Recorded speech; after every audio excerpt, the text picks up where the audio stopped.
სულ ახლახან დასრულდა ინგლისის ლიგის თასის გათამაშება, სადაც ნიუკასლმა ლივერპული ანგარიში 2-1 დაამარცხა და 1979 წლის შემდეგ პირველი ტიტული მოიპოვა.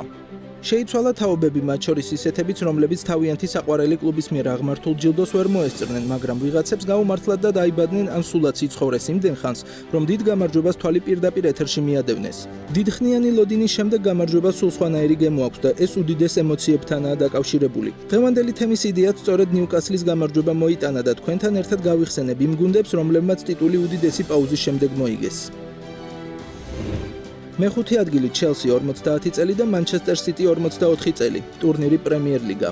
ორივე გუნდის ისტორია დაახლოებით ერთი სცენარით განვითარდა, დიდი ხანი ვერ იგებდნენ ტიტულებს, შემდეგ სათავეში მდიდარი მმართველები მოვიდნენ და ახალი ეპოქა შექმნეს. ჩელსი უკანასკნელად ინგლისის ჩემპიონი შორეულ 54-55 წლებში გახდა და მას შემდეგ პერიოდულად სამეულში ასრულებდა ასპარეზობას, რაც მათი არისტოკრატიული სტატუსისთვის საკმარისი არ იყო. 2003 წელს კლუბის მფლობელი ხდება რუსი ოლიგარქი რომან აბრამოვიჩი, რომელსაც ულევი ფინანსური შესაძლებლობები ჰქონდა და პირველივე სატრანსფერო ფანჯარაზე 330 მილიონ გირვანქაზე მეტი დახარჯა. გუნდში მოიყვანა მოქმედი ჩემპიონთა ლიგის მფლობელი მწვრთნელი ჟოზე მოურინიო და ასეთმა ცვლილებებმა შედეგი მყისვე გამოიღო. 2005 წელს ჩელსი 50 წლიანი პაუზის შემდეგ პირველად ინგლისის ჩემპიონი გახდა. რაც შეეხება სიტის, მათ ისტორიაში არა რუსი ოლიგარქები, არამედ შეიხები ფიგურირებენ, თუმცა ამბავი იგივე შეგრძნებას გვიტოვებს.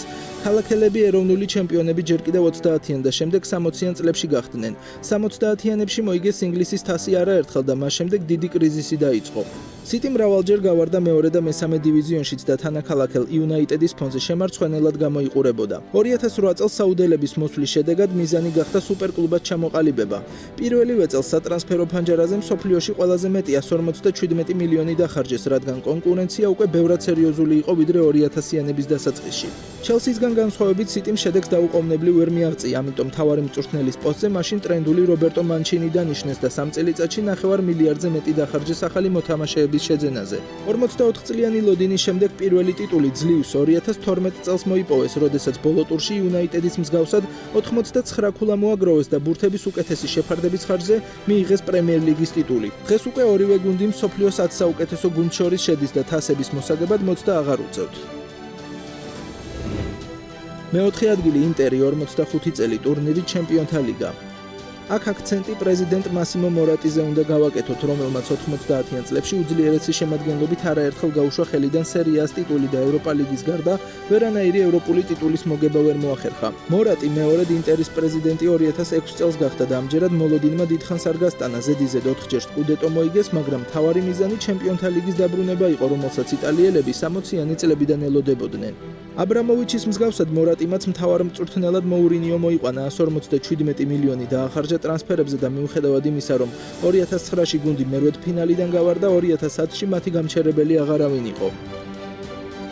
თვით გვარდიოლას ბარსელონაც კი, რომელიც დღეს ყველა დროის საუკეთესო გუნდადაა მიჩნეული, ვერ გაუმკლავდა ჟოზეს ინტერს და ორ მატჩიან დუელში გამოვარდა. ფინალი უკვე ფორმალობა იყო, აუღელვებელი 2-0 ბაიერნთან და პირველი იტალიური ტრებლი ისტორიაში. მესამე ადგილი ნაპოლი 33 წელი, ტურნირის სერიაა. განსაკუთრებით სასიხარულოა, რომ ამ მიღწევაში მთავარი წვლილი ხვიჩა კვარაცხელიას აქვს შეტანილი, რომელმაც ნეაპოლში უკანასკნელად ჯერ კიდევ დიეგო მარადონას დროს მოგებული სერიას ტიტული დააბრუნა. ამ 33 წელში ნაპოლი გაბანკროტა და ამოვიდნენ მესამე დივიზიონიდან, მოიგეს 3 კოპა იტალია, 4-ჯერ გავიდნენ ჩემპიონატში მეორე ადგილზე და ბოლოს ამდენი წვალების შემდეგ მიზანს მიაღწიეს. ამ გზაზე იყვნენ ანჩელოტი, მაურიციო სარი, ვალტერ მაცარი, რაფა ბენიტესი, მაგრამ იმედები მხოლოდ ლუჩიანო სპალეტიმ გაამართლა. 2022 წლის ზაფხულში კლუბის მმართველმა აურელიო დე ლაურენტისმა მისთვის უჩვეულოდ 80 მილიონი ევრო დახარჯა, რა დროსაც 19 მილიონად კი მინჟე, 16 მილიონად ანგისა და მხოლოდ 10 მილიონად ფარული ბრილიანტი ხვიჩა კვარაცხელი შეიძინა. ამავე დროს კლუბი 10-ზე მეტმა მოთამაშემ დატოვა და ცოტა ვინმეს თუ სჯეროდა, რომ ნაპოლი ევროზონებში მოხვდებოდა.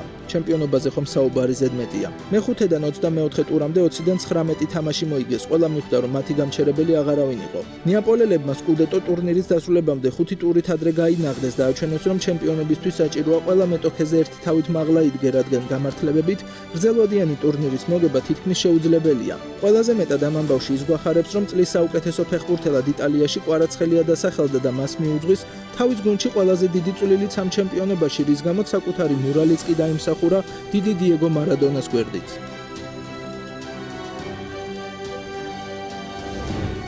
მეორე ადგილი Bayer Leverkusen 36 წელი ტურნირი Bundesliga. ეს გუნდი 120 წელია რაც არსებობს და პირველი Bundesliga მხოლოდ 2024 წელს მოიგეს, თუმცა ათვლას არა დაარსებიდან, არამედ 1988 წელს მოგებული UEFA-ს თასიდან ვაკეთებთ, როცა რეალურად ჩამოყალიბდნენ ფარმაცევტები ანგარიშგასაწევძალად.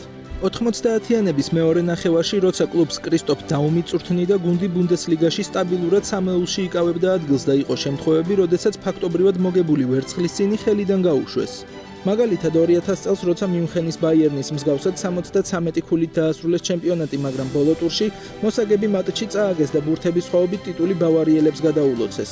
აქედან მოდის ტერმინი Leverkusenიც, ანუ ფაქტობრივად მათი ჩემპიონობის აღარავის ჯეროდა. ეს მოსაზრება კი 2002 წელს გამყარდა, როცა ტოპ მიოლერიც გაწვრთნილმა გუნდმა ანტიტრებლი შეასრულა, რაც ნიშნავს იმას, რომ ჩემპიონთა ლიგის, გერმანიის თასისა და ბუნდესლიგის ტურნირი ბოლო მომენტში დათმეს. ამის შემდეგ ისინი კიდევ რამდენიმეჯერ გავიდნენ სამეულში, მაგრამ ხელშესახებით ცვლილება მანამ არ გამოჩნდა, სანამ სათავეში უპერსპექტიულესი მწვრთნელი ხაბი ალონსო არ მოვიდა. მას პროფესიონალურ დონეზე საწვრთნელო გამოცდილება არ გააჩნდა, არც ყველაზე ძვირიანი გუნდი ჰყავდა ბუნდესლიგაში, თუმცა ისეთი აურა შექმნა გასახდელში, რომ ფეხბურთელები მისი გულისთვის მზად იყვნენ თავი გაეწირათ. 2023-24 წლების ბუნდესლიგა ალონსოს ბაიერმა 28 მოგებითა და 6 ციფრით წაუგებლად ჩაამთავრა და შექმნა ისეთი პრეცედენტი, რომლის მსგავსიც გერმანულ ფეხბურთს არასოდეს უნახავს. პირველი ადგილი ლივერპული 30 წელი ტურნირი პრემიერლიგა. ყველაზე დიდი მოლოდინი სწორედ ამ კონკრეტული გამარჯვების მიმართ არსებობდა. იმ დროს, როცა უკანასკნელად ლივერპულმა ინგლისის ჩემპიონატი მოიგო, ყველაზე ტიტულოვან გუნდად ითვლებოდა ქვეყანაში, მაგრამ 30 წლიანი პაუზისას სხვაობა მანჩესტერ იუნაიტედმა დაქაჩა და ერთი ტიტულით გაასწრო. სკაუზერები ამ ფაქტს ძალიან განიცდიდნენ, განსაკუთრებით ისინი, ვისაც წარსული დიდება პირადად ჰქონდა ნანახი. მერსისაიდელები ამ პერიოდში სამეულში არაერთხელ გავიდნენ, მაგრამ ყველაზე დასანანი 2014 წელს იყო, როდესაც სტივენ ჯერარდის ფეხის აცურებით ჩელსის შემტევმა დემბაბა მისარგებლა, რასაც კრისტალ პალასთან სამბურთიანი სხვაობის განიავება მოჰყვა და ტიტული მანჩესტერ სიტიმ ჩაიბარა. ხელმძღვანელები მიხვდნენ, რომ საჭირო იყო დიდი ცვლილებები და მთავარი მწვრთნელის პოზიციაზე იურგენ კლოპი მოიყვანეს, რომელმაც წაგებულის მენტალიტეტის მქონე კლუბიდან ნამდვილი მანქანა შექმნა, მოიგო ჩემპიონთა ლიგა, თუმცა 97 ქულის დაგროვების მიუხედავად დათმო პრემიერ ლიგის ტიტული, რამაც მათი ფსიქოლოგიური მხარე კიდევ უფრო გააძლიერა და მომდევნო წელს დადგა ის ნანატრი დღე, როდესაც ინგლისის ცხრილის სათავეში ლივერპულმა ადგილი გაიმყარა და გულშემატკივრებს არნახული სიხარული მოუტანა. ტიტულების რაოდენობა გათანაბრდა, თუმცა წელს არნე სლოტის ხელმძღვანელობით გუნდი ისეთ სვლაზეა, რომ 90-იან წლებამდე არსებული სტატუს-კვო აღდგება და ლივერპული ერთპიროვნულად დაიბრუნებს ინგლისის ყველაზე ტიტულოვანი კლუბის სტატუსს.